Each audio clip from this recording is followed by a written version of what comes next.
Olá, tudo bem com você? Semana passada eu não consegui gravar aqui o nosso Notícias da Semana, portanto hoje vou apresentar o dobro delas, aquilo que eu publiquei no blog outraleitura.com.br e também no blog criacionismo.com.br durante essas duas últimas semanas. Vou começar aqui por uma notícia que, na verdade, é uma pesquisa que mostrou que o Evangelho da Prosperidade não produz empreendedores de sucesso. A crença no Evangelho da Prosperidade, a ideia proposta por várias denominações religiosas de matriz cristã neopentecostal, de que Deus abençoa financeiramente os seguidores fiéis, não transforma os crentes em empreendedores de sucesso. Embora as crenças, enfim, a matéria segue aqui. Eu espero que você leia esse material, analise realmente aquilo que eu escrevi aqui sobre essa tal da teologia da prosperidade, que na verdade não traz benefício nenhum para as pessoas. Ela transforma, na verdade, os adoradores em barganhadores com Deus, como se Deus fosse obrigado a abençoar aqueles que são fiéis, quando, na verdade, ao lermos os evangelhos, nós percebemos que os primeiros cristãos, e sempre foi assim na história, eram pessoas que tinham muitas privações, que dedicaram tudo para Deus e não pediam nada em troca. Aqueles a quem Deus abençoou financeiramente, Deus o fez na sua soberania. E Deus sabe realmente quem pode e quem não pode ter mais posses materiais, e se isso seria um empecilho ou não na sua vida. Portanto, como diz o apóstolo Paulo, temos que aprender a ser contentes em todas as circunstâncias, quer na fartura, quer na falta disso. Outra matéria, a perfeição dos cristãos imperfeitos. Aqui eu faço uma análise de um assunto que tem sido polêmico aí nos meios cristãos, especialmente adventistas, que é o tal do perfeccionismo.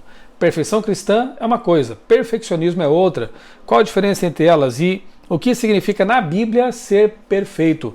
É um assunto importante e você deveria realmente estudar isso para formar a sua opinião com base na Bíblia, com base na revelação de Deus.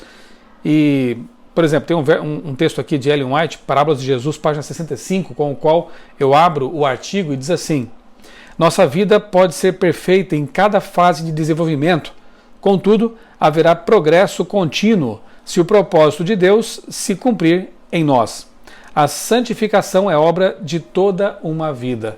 Veja que existe a perfeição absoluta de Deus e a perfeição relativa humana, que deverá ser buscada durante toda uma vida, sendo que Jesus é nosso modelo, nosso alvo, só que, obviamente, nós nunca igualaremos o alvo, embora devamos sempre prosseguir na imitação de Cristo.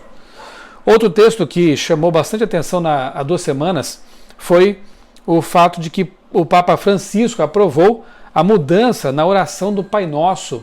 Veja, interessante isso aqui, quando a oração diz: não nos deixes cair em tentação. Segundo o Papa, o texto aí deveria ser vertido ou traduzido de outra forma. Será que o Papa tem razão? Será que ele está equivocado? Eu gostaria que você lesse então esse texto, uma análise que eu fiz com base inclusive no grego, que, como nós sabemos, é a língua com que foi escrito o Novo Testamento. Será que no grego, a versão original do Pai Nosso, ela permite essa modificação proposta pelo Papa Francisco? Leia e descubra. Outro texto: catástrofes e corrupção abrirão espaço para o decreto dominical. Outra análise aqui de um cenário que está sendo montado para, finalmente, a assinatura desse decreto, que especialmente aos adventistas é tão aguardado e tão estudado o tema, né? Aqui vem mais alguns textos, especialmente de Ellen White, falando sobre esse assunto aí. O Grande Conflito e outros livros mais. Depois eu escrevi algo sobre um médico argentino que, ironicamente, ao salvar a vida de uma mãe e de sua criança, foi processado, porque essa mãe queria, na verdade, abortar. É uma história realmente absurda, simplesmente é de causar muita estranheza, mas infelizmente está de acordo com algumas pautas atuais, pautas progressistas, como se diz por aí, e infelizmente esse médico argentino, ele está passando por essa dificuldade agora, sendo processado, quando na verdade deveria ser aplaudido por ter salvado a vida de mãe e bebê. O bebê, graças a Deus, passa bem, não fosse esse médico. E depois eu aproveitei para falar um pouquinho também sobre o assassinato ali do menino Juan. Eu voltarei a esse assunto depois aqui no próprio blog e linkei um vídeo aqui para você também assistir relacionado com esse tema. Atriz de série revela que câncer anal foi causado por DST, ou seja, pelo HPV. Uma atriz aqui, Marcia Cross, de uma série americana, ela foi Desperate Housewives, ela foi até a mídia e tratou o assunto com abertura, com franqueza, até para que as pessoas possam tomar cuidado, possam se precaver quanto a isso.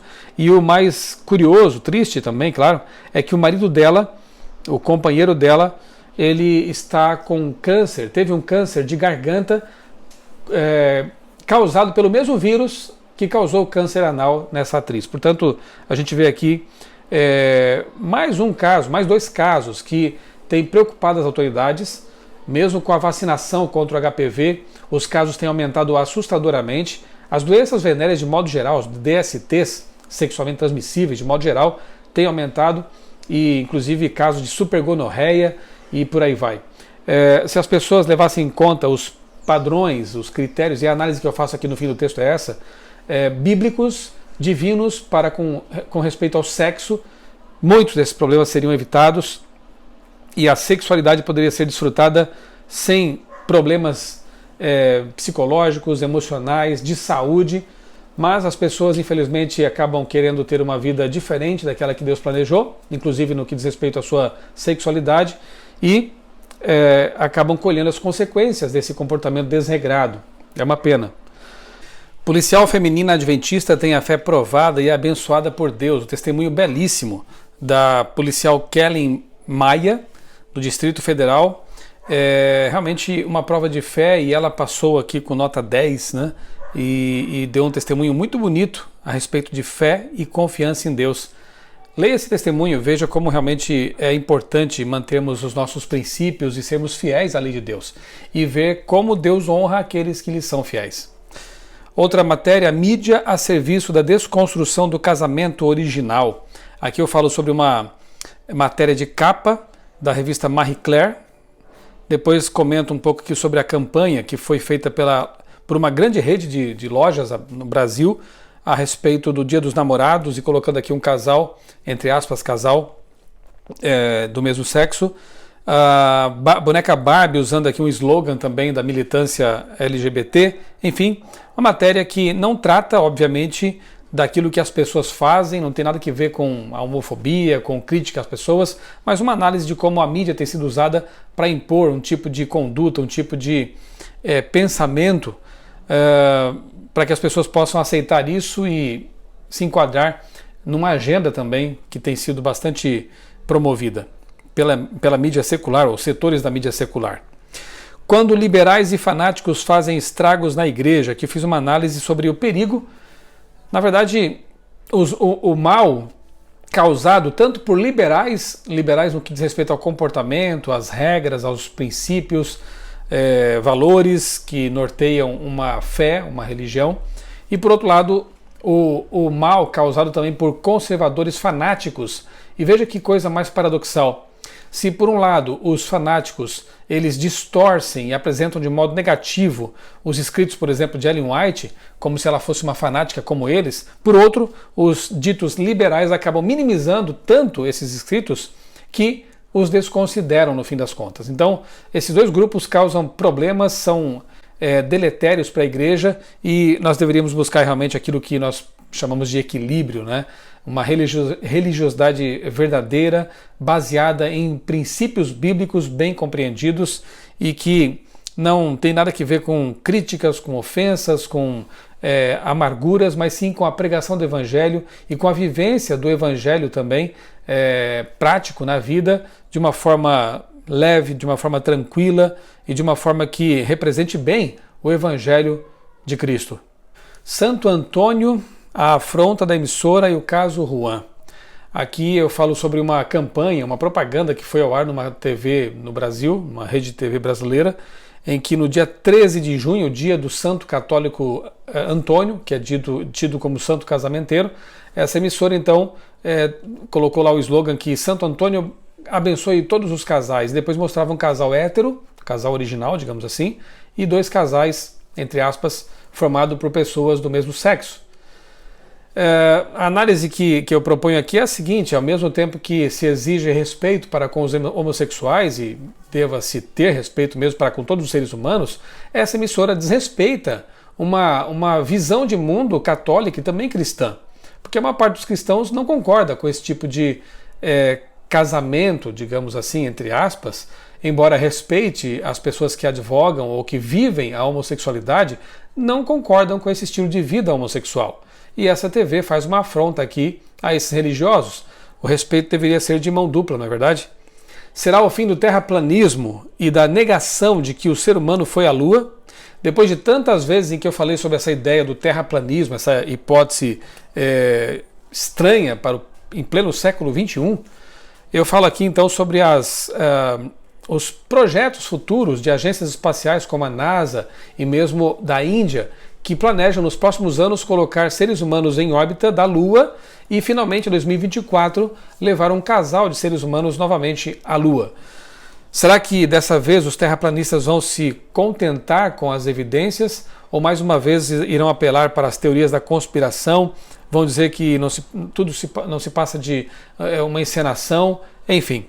E eu falo aqui que estive lá na NASA faz alguns anos e pude então ver de perto a base de lançamentos. Qualquer pessoa pode ir lá num dia agendado para um lançamento e assistir o foguete ser lançado até a alta atmosfera, né? A menos que seja uma grande projeção que a NASA, na verdade, estaria fazendo, porque tem gente que acha que a NASA recebe bilhões do governo americano só para iludir as pessoas e fazer com que elas se percam. Como? Acreditando que a Terra é redonda. Veja que coisa mais insana.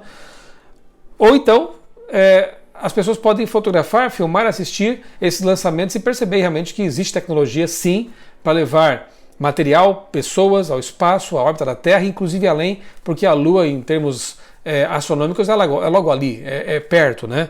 Ah, mas por que não voltaram mais à Lua? Simples, porque são investidos bilhões de dólares para que possam levar seres humanos até lá. Por isso que a China, por exemplo, mandou sondas, por isso que os americanos têm levado sondas de quando em quando para a Lua, porque é muito mais barato levar um equipamento e não pessoas que exigem um suporte de vida, naves maiores e uma situação que gasta realmente muito mais dinheiro. Então, a resposta à pergunta por que não foram mais dar é essa. Porque não vale a pena, porque não compensa, embora em 2024, por algum motivo, a NASA planeja levar seres humanos novamente lá à Lua. É como se eu dissesse, eu estive na Bahia somente em 1980, nunca mais voltei lá, então nunca fui lá? Não, eu simplesmente não voltei lá, mas posso voltar eventualmente, se for interessante, se houver um motivo para tal. Leia esse material aqui, eu faço aqui alguns links também para outras matérias e mais uma vez apresento aqui o meu vídeo, uma palestra de 1 hora sobre terraplanismo, ficção ou realidade. Como essa ideia tem crescido aí em muitos meios, né, vale a pena você conhecer os fatos a respeito disso e formar a sua opinião a respeito também, com base na ciência, na Bíblia e também, se for adventista, nos escritos de Ellen White, porque ela é muito clara ao mencionar o globo. Por exemplo, um texto em que ela diz que nossas publicações têm que circundar o globo. Mais claro que isso, é impossível. Para onde foi o menino Juan e para onde vão suas assassinas? Aqui eu falo sobre a tragédia, o assassinato medonho perpetrado por aquelas duas lésbicas que mataram o menino. Um ano antes deceparam o pênis dele e depois o esquartejaram, degolaram e esquartejaram. Um crime realmente hediondo. E aqui eu falo sobre... Aproveito o momento para refletir sobre as mazelas que envolvem esse planeta, sobre as tragédias que apontam, sem dúvida nenhuma, para a volta de Jesus, porque eu creio que Deus não vai tolerar mais isso por muito tempo. E falo sobre a ressurreição dos mortos. O menino Juan, muito certamente um garoto inocente.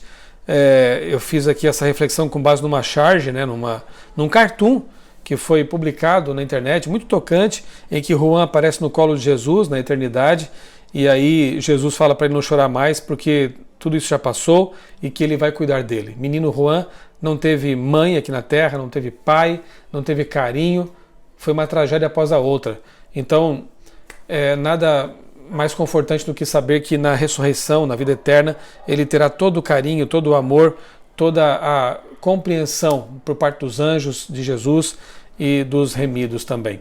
Com respeito às suas assassinas, a menos que elas se convertam, que se arrependam do que fizeram, a previsão da Bíblia é que elas vão queimar no lago de fogo e pagar duramente pelo que cometeram. Assim também será com todos aqueles que foram praticantes do mal, aqueles que foram assassinos, aqueles que foram destruidores de vidas e que não se arrependerem. O fim deles será a morte eterna lá no lago de fogo, segundo diz o livro do Apocalipse.